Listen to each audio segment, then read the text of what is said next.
I remember how Amino and I used to work so well together. But things started to change. Amino began spending more time with female customers, and I couldn't help but feel jealous. I know it was work related, but I couldn't shake off the feeling.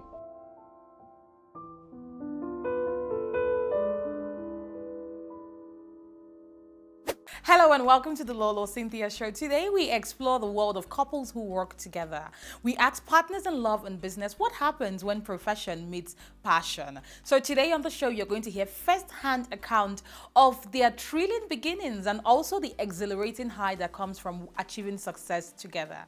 However, we do know that not all relationships are the same, so we are going to talk to people as well who are facing challenges working with their partners. We would discuss the complexities of those kind of partnerships and ways that people who are facing challenges can overcome such adversities. So grab a seat, grab your popcorn, and get ready to be captivated by the stories of love, ambition, passion, and determination.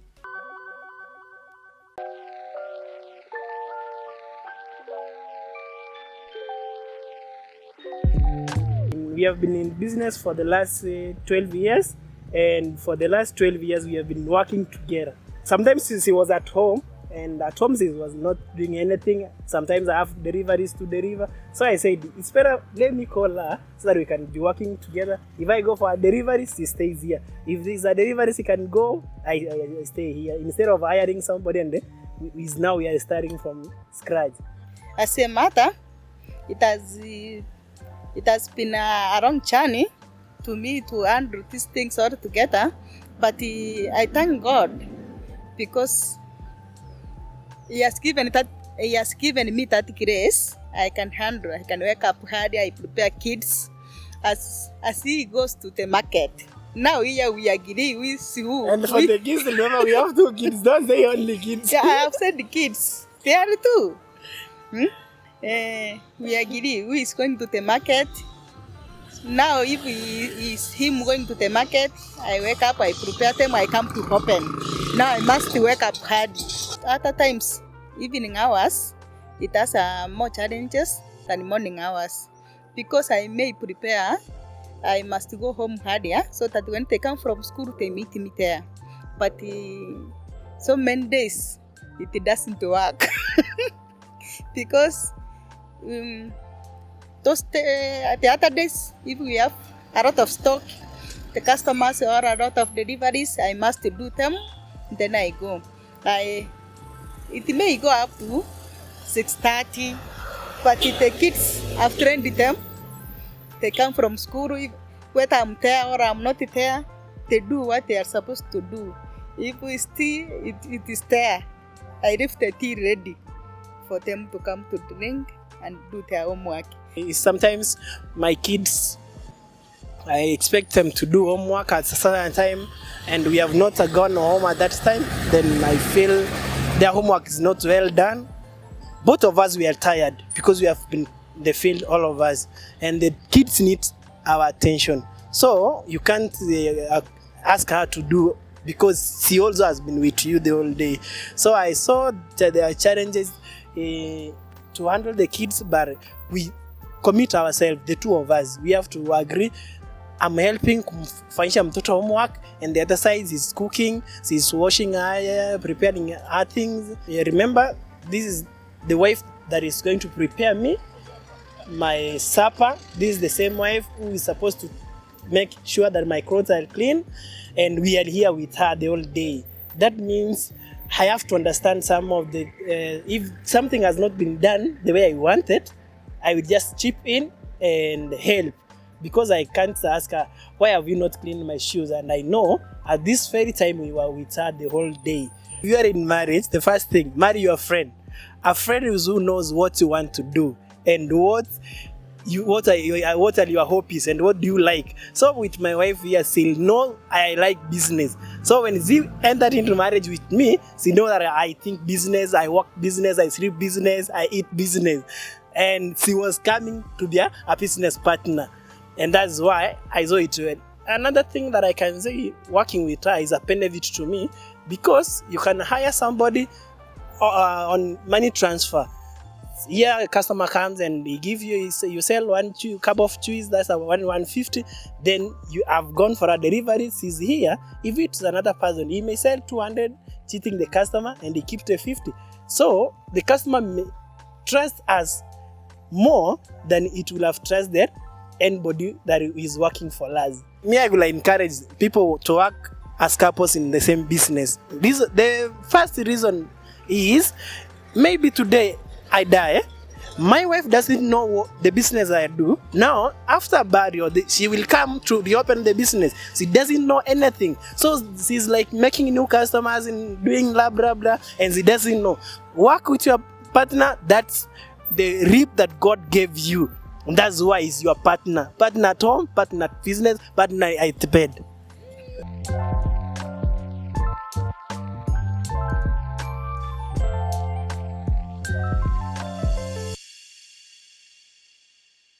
Welcome back. What a lovely couple. I really enjoyed talking to them. But unfortunately, we know not all couples actually have such success stories. So we are hearing from a man, Mr. Jamil from Nigeria, who says that working with his partner drove them crazy, that it gave them lots and lots of trust issues that they are still trying to repair till today. So let us hear from Mr. Jamil.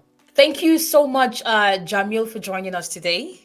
Thank you so much, Lolo. I'm happy to be here. Can you tell us what happened? How long have you been dating this person, and what really transpired for you to have such strong emotions of regret towards working with your partner?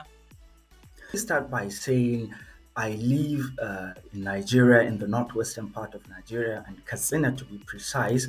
So I met this young, beautiful lady. She's also a journalist. You know, and before her, I met a lot of women, and they were not up to that kind of. I have my parameters, but this lady, I met her, after while walking, and all the parameters were there. Everything was there. I said, okay. Then before you know it, and became so close in 24 hours. We'll be together for like from 8 a.m. till around 9 p.m. at night. As we're walking, we're doing love and everything. So we decided, okay, since we have a private media online, why can't we come together, rent an office, and build a business? Boom! It was an excellent idea. I was doing all the technical stuff, the ideas, and she was funding most of it. You understand? We have this perception down in North. Journalists are women, that are not decent. They have there is this perception when you see woman working in a media house or in journalism, people think she's using that opportunity to get to men and make money, blah blah blah, because you get to associate with men. So people began coming to my office, to our office. At first, I thought it was normal official visit. Then later, I realized if they're coming, the conversation will start tilting from me to her, then to personal stuff, to okay, now see, let me have your number. I will call you. I have this. I want you to do this and that. I started having this feeling of insecurity. You understand? Because when I say people come, there are rich people, politicians. You understand? And but at a point I couldn't take it. You understand? So I came up with this brilliant idea. She's a nice chef. I said, okay, what will happen now is since we have this insecurity about ourselves, why not, since you know how to like cooking and I like, restaurant business, let's, open a restaurant closer to our office. And she bought the idea. We opened that restaurant. You understand? Not knowing that would be the biggest mistake advice. The restaurant was still in the same vicinity. Whenever I see a car that comes into the plaza or something, I will be looking, peeping. You understand? To see what kind of a man will be entering the restaurant. I think the first broke up we had, you understand, was about Yeah. it has to do with some big politician. He's a big man, big, you understand. And this guy will always, and he hold a very high office. And we applied for one contract, and the money was big. The guy approved. But what followed after? He needed, on a once in a while, he would call her doing nothing, come to the office, I wanted to chat with you. I said no. Tell him no. But unless she does that, that's when we are going to scale up, receive that thing. So I we needed the money. She needed the money because she has children. And at the point, I cannot take care of the children. I know that. I know that from the outside. From the inside, no, the ego is no. So in the span of 1.5 years, like 15 months now, we have broken up like 4 times, and it has to do with this. It was this big politician, and she told me that she has stopped seeing the person, not knowing she changed his name to one Layla or Humaira, or I don't know. Because so anytime when the guy, she would tell me, no, Layla is calling. So okay, I thought it's Layla, not knowing it's the same that person. She's this kind of a woman where as soon as she noticed light changes, she knows my password. She will just take my phone, and sometimes yeah, she will see things she's not supposed to. You understand? So I always tell her not to check, but she checks. She left the phone in the office. I carried the phone. I opened. I went through her WhatsApp messages. Nothing bad. Then the I have the guy's number, and he was like a mentor to me, the guy. So I saw his profile picture of a bird. Then I noticed, this is the same profile. I entered. What I saw was them.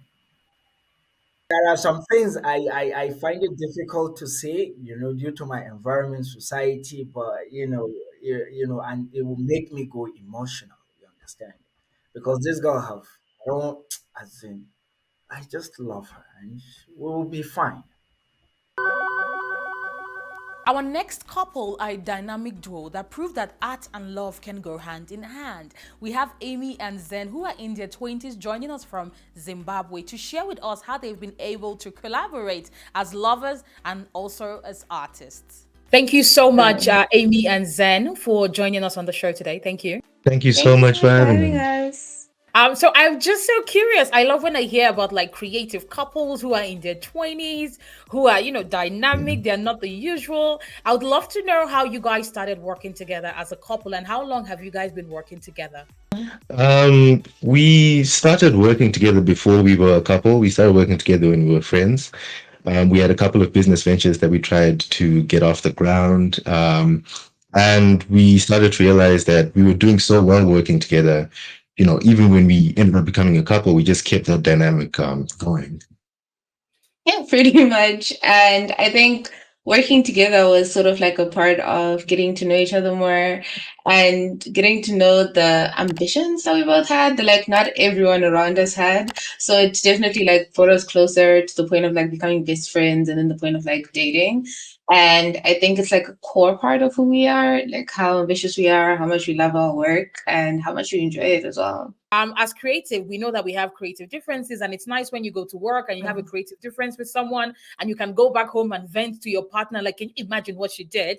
But when the person you have a creative Mhm. difference with is the same person that you live with, how are you able to Mhm. overcome certain challenges associated with that? Well, one of the most important things is communicating prior to starting a project. Yes. So I have certain boundaries that I have when it comes to my work. She has certain boundaries that she has when it comes to her work. See, I don't like being interrupted when I'm in my creative zone or, having somebody sort of uh, overly adjust. I don't know if that's the right way. Micromanaging. Yeah, micromanaging, Yeah. exactly. And he really enjoys the producing part of it. So it's a matter of having a conversation prior to going into a project, setting clear boundaries. This is, my area, this is your area. Let's not overlap unless we ask each other for help. So it's a matter of very clear communication. Initially, obviously, it wasn't very easy. There were a few like speed bumps where we would sort of encroach into each other's territory a little bit, and tensions would rise a little bit. But then the good thing about working with your partner is you always know that the person you're talking to is not in this to harm you, is not in this to hurt you. They want what is best for you. So if it was just some stranger, I know tensions would have risen and just gone all the way through the roof. But the fact that I had known her for so long, the fact that I love her, made it easier for me to sit down, no matter how angry I got or how annoyed I got, and just go, no, no, no, she's not trying to harm you. She's not trying to destroy this project. She's not trying to outshine you. This is a person who really has your best intentions at heart. And there's no issue in the world that communication cannot fix. That's I think that's a Yes. lesson we've learned I for love working communication. together and for being in a couple. And I know that before we even had we started talking on the show, you had mentioned that you guys are engaged to be married. And again, it makes me very curious. It makes me very curious. Congratulations, congratulations, yay! Congratulations on that. But I am curious about one thing though. When I talk to some couples that are just dating or just recently engaged, there's a dynamic that they go with, and then when they get married, there seems to be this narrative that now I'm a husband and now I'm a wife. These are the identities and these are the roles and responsibilities that are associated with these identities. And now I want to ask you, like, moving into this relationship and trying to get married and maybe even have kids, if that's something you're open to, are you scared that marriage and maybe parenthood would change the dynamic that you have at the moment? Have you guys ever talked about that, and how do you want to deal with that when that moment in life does come? Well, in the 3 years that we've been dating, we've been living together. So we have a very clear idea of what it's like, being in a marriage setup, basically. So I don't think anything would change. I don't think anything should change. I think a lot of people shortchange themselves by getting into a relationship under false pretenses, and then suddenly wanting things to transform once they put a ring on their finger. That doesn't make sense to me. Personally, I believe that the whole point of dating is sort of, for lack of a better word, like a trial period during which you see how well you'd work together in marriage. So things should not change when you then jump into marriage. I don't suddenly go into husband mode. I am in husband mode. I'm giving her a preview of what it would be like to spend her life with me as a husband. She's giving me a preview of what it would be like to spend her life with my life with her as my wife. So whether we get married or whatever comes, the dynamic wouldn't change. And when it comes to kids, I know a lot of men would want to then step back and let their wife sort of take up the parental role in a more emphasized way. But then for me, having lost my father when I was 5 years old, I really want to be an active father. So I think there will be no change when it comes to those roles. I'm going to be very active. I want to be involved in my child's life. So no matter what comes, whether it's marriage, whether it's children, whatever is coming in the future, we're going to face it together. That's sort of like our point of emphasis. It's not always 50-50. Sometimes it's 80-20, it's 60-40, depending on the day. So you should have the room to come to your partner and say, you know what, today I'm at a 20. Like that's it. And sometimes they're gonna say, I'm at a 22. And now you can meet each other with kindness. Now you can say, okay, so what do we need to do? Maybe we need to take it easy. Like there's certain responsibilities that you have in the household in terms of like maybe like cleaning and cooking. Sometimes it's saying we both can't cook. Like we're just gonna go and order out. We both can't face XYZ. Or if your partner is going through like a really hard time, it's just being able to take up that role and show them kindness and show yourself kindness and always like show love. I think that has always helped us because we've been able to show up for each other in circumstances. And of course, like personal life spills into work and work spills into personal life. But understanding like today was a bad day, something might happen while we're shooting that triggers him but doesn't trigger me, or triggers me but doesn't trigger him, or like things like that. So show up with kindness, understand each other, communicate, and know that it's not always 50-50, but it's 50-50 in how you both show up. And everything is great as long as you're always just trying your hardest and having good intentions. So on this segment, we have two callers who work with their partners and say that working with their partner has driven them crazy. So we have on the show today a relationship therapist advising the callers on what they can do to ensure that they repair their relationship and bring back peace and love into their home. Let's hear from her. Thank you so much, Mrs. Dorothy Hulsey, for joining us on the show today. Thank you for having me. Thank you. So we have Yeah. two callers with like serious relationship dilemmas. We're going to listen to both of them. Hello, Lolo. My name is Tendai, and I'm calling from Zimbabwe. So, my husband and I have been married for 8 years, and we have two kids. He provides all my needs and the children's needs. He doesn't make us lack anything. He also opened a restaurant for me, which I'm making sales from. He's a giver that doesn't mind giving his last money out, even though it's tight for him. He works in the engineering department of a real estate company, but along the lines, the company told some people to go home because of some financial issues, which he was among these people. Aside from the children and I, no one knows that he's lost his job, so they keep calling him, asking him for money. After sitting at home for like some months, waiting for the company to call him back, he started job hunting again, but didn't get anything. I noticed he started getting frustrated and snapped at any little thing. So I told him if he can, come to the restaurant so we can work together and grow it more. He would be the supervisor of the whole affairs of the restaurant because I have two sales girls and maybe we can open another branch in the next 2 years. But since he started coming to the restaurant, he doesn't supervise anything. Even if I go to the market to buy something for the restaurant, he just sits down where people pay for the food there. I don't mind since he's my husband, but I've also noticed that the normal money we make before is not the same as we make now. So I had to call my sales girls to question them because I feel like they're stealing my money. And I wanted to chase them away, but one of them confesses to me that my husband would give her money to go and send either his mom or sister or any of his friends. And I didn't know until now that my sales girl is telling me about it. I don't want my restaurant to run down because that's our only source of income for now. I want to talk to him about it, but I don't know how to go about it because I don't want to be rude and make him feel like I'm proud. Please, how do I go about having this conversation? How do I go about it? I'm impressed with the level of like emotional intelligence that she's approaching this with. She's thinking it through and not just reacting to it.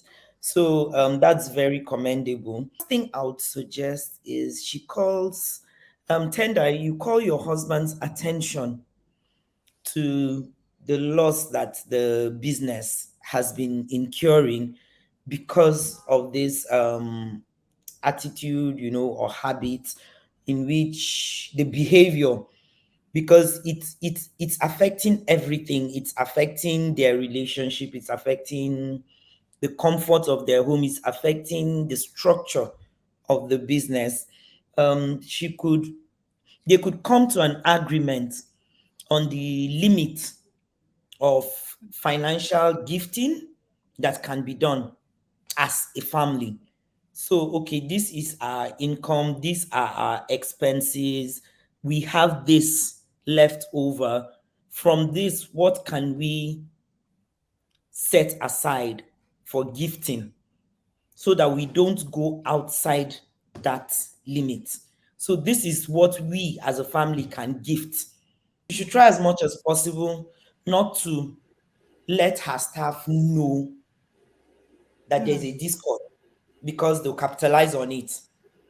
Tomorrow, somebody might dip their hand into the purse and they will still say it's Oga that did it. It's the husband that did it because she has already brought them into the picture that he's taking it without my knowledge. I mean, I won't even Yes, be surprised if this man is even now sending them more money now that he has no job, just to mm, overcompensate for the that's idea in his very head that, true. people are looking at him that now he has no money, Yeah.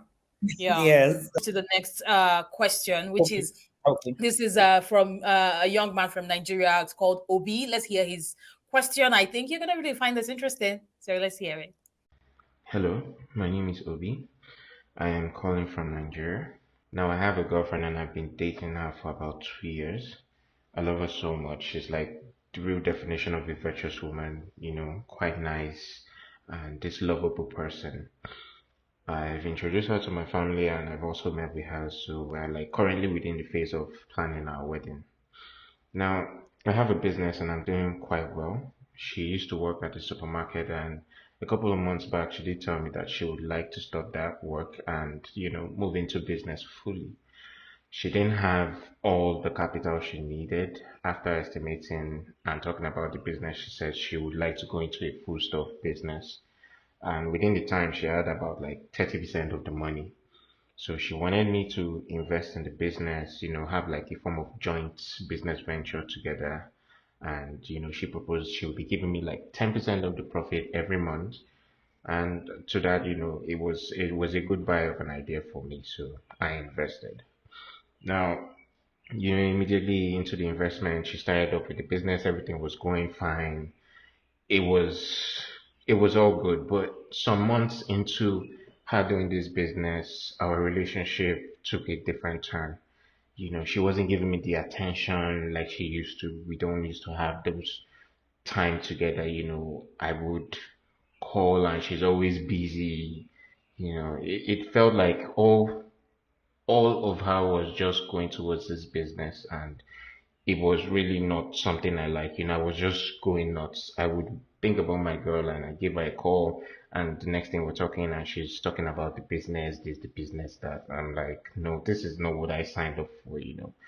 I did confront her about it, and she complained that she doesn't have so much time, that, she has so much to do with getting, growing the business and all that. And she would just always find a way to point this back at the business. Now, I'm really getting tired of the relationship as it is, because, I'm questioning myself, why did I get to invest in this business in the first place?